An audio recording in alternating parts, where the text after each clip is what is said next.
Oke, ayo kita bahas sesuatu yang jujur aja, kita semua pernah ngalamin kan? Perjuangan diam-diam melawan keraguan diri, perasaan ngerasa nggak cukup baik, yang biasanya kita simpen sendiri rapat-rapat.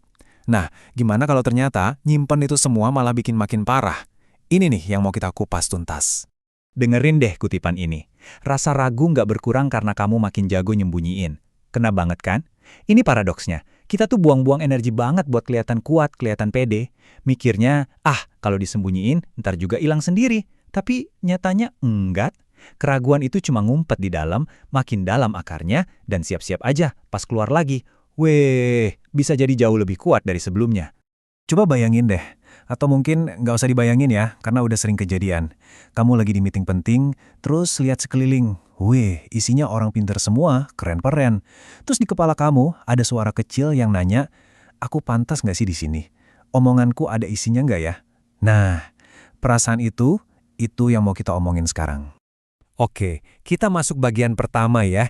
Dan yang paling penting buat diingat, ini bukan salah kamu. Ini bukan karena kamu lemah. Ini tuh pengalaman super wajar sebagai manusia. Semua orang pernah ngerasain. Pertanyaannya sekarang, kenapa sih kita ngerasa harus banget nyembunyiin perasaan ini? Ya karena dari kecil kita sering denger kan, udah tahan aja, jangan cengeng dong, harus percaya diri. Semua pesan ini niatnya mungkin baik ya, tapi tanpa sadar itu ngajarin kita kalau ragu-ragu itu aib. Sesuatu yang memalukan, yang harus diperangin diam-diam, dan jangan sampai orang lain tahu. Nah, disinilah letak masalah besarnya.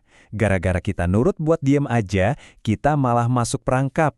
Kita mikir diem itu aman, padahal justru di dalam sunyi itulah keraguan diri kita malah pesta pora. Anggap aja keraguan diri itu kayak jamur, dia paling suka tumbuh di tempat gelap.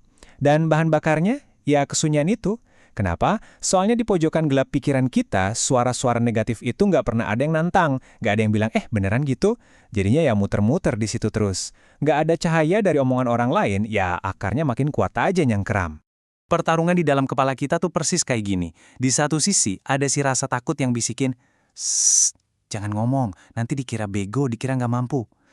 Tapi, di sisi lain ada kenyataan pahitnya.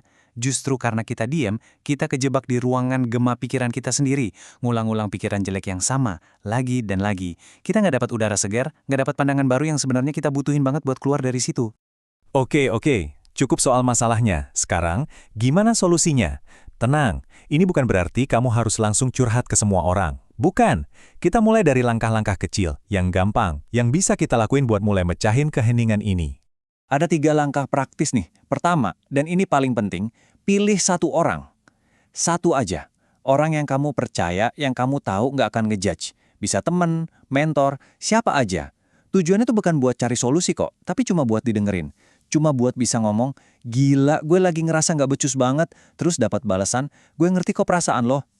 Kedua, coba tulis. Tuangin semua pikiran jelek itu ke kertas atau ke notes di HP. Ini tuh kayak mindahin sampah dari dalam kepala keluar. Ampuh banget. Setelah itu, coba baca tulisanmu seolah-olah itu tulisan temenmu. Terus tanya ke diri sendiri, masa gue sekejam ini sih sama teman sendiri? Nah, cara ini bisa ngasih jarak yang kita butuhin. Dan yang ketiga, latih otot berani jujurnya. Mulai dari yang kecil-kecil, yang risikonya rendah. Contohnya habis presentasi, bilang aja ke teman sebelah, waduh tadi aku deg-degan parah loh. Gitu aja. Makin sering kita ngelakuin hal-hal kecil kayak gini, kita lagi bangun kekuatan, bukan nunjukin kelemahan. Nah, sekarang kita sampai ke bagian yang bisa mengubah cara pandang kita selamanya. Kita bakal coba lihat lagi, apa sih arti berani yang sebenarnya, baik di kerjaan maupun di hidup kita. Ini dia intinya. Kerentanan itu bukan kelemahan. Sama sekali bukan. Justru itu bukti kalau kamu tuh cukup berani buat jadi manusia seutuhnya. Ngakuin kalau kita punya ragu, punya salah, itu bukan tanda gagal. Itu tanda kalau kita asli, otentik. Dan efeknya apa? Gini, waktu kamu berani terbuka soal perjuanganmu, kamu tuh kayak ngasih izin ke orang lain buat melakukan hal yang sama. Nah, momen-momen jujur kayak gitu, disitulah hubungan yang beneran kuat itu tumbuh.